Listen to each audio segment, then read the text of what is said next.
Well, we have some buckles. Don't know the ages of them. And what is this, hon? That's a handle off of a copper pail. It's a handle off of a copper pail. And a fella stopped by and said he thought this might be the side part of a bridle or something. We're not positive about that. And then this hammer. Yeah, I think it was a mallet, a blacksmith's mallet. And then, of course, old scissors, things like that. Finding lots of slag. She's found a couple of beads, old beads, that we can't determine the age on, but we know it's a bead because it has a hole through it. And then there's another one that's a multicolored, but it's a ringed bead. So we're thinking that it's Native American. We had a tree here, a silver maple that was dying, and I was afraid it was going to fall on somebody.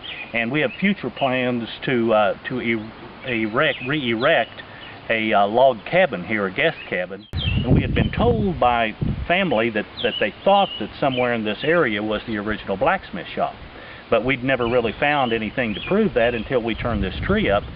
When I pulled it over, and lo and behold, there things started appearing. And the more we dug, the more we found.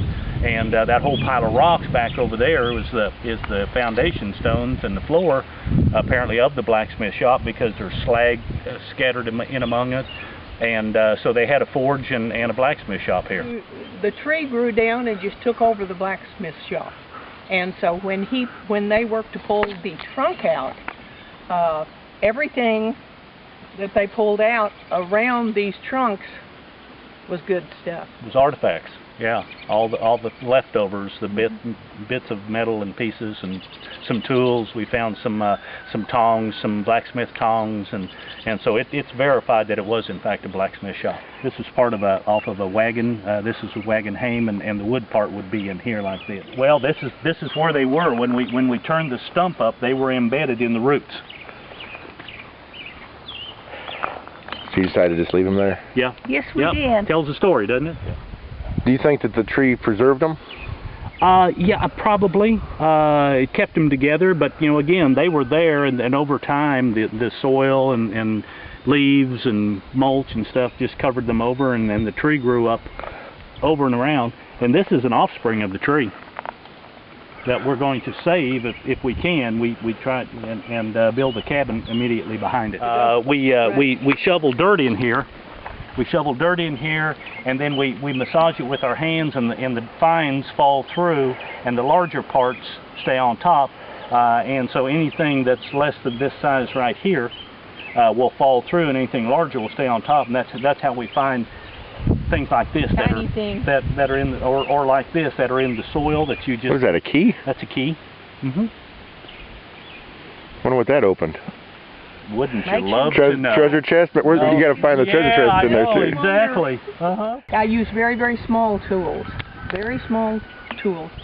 And I chip away with the rock pick, and then I pull the soil back. I've gone through all of that. And our son was here last weekend, and he and I did some digging in there together also.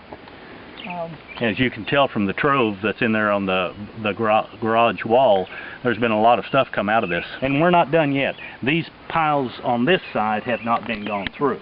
They will be sifted through. And so they will be sifted through this.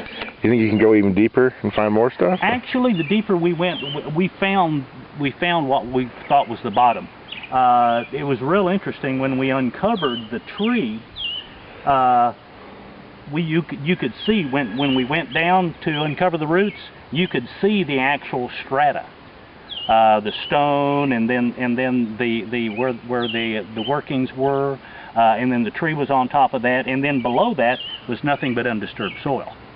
And when we got to the undisturbed soil, then we said, okay, well, that's it. That's it. So the plan is, I want to find someone who is an expert in identifying these things. And the fellow who was a caretaker here for 50 years, he has a son that lives in this area. And hopefully I can get him to come out and tell me what he thinks these things are, because we want to document each of them very carefully.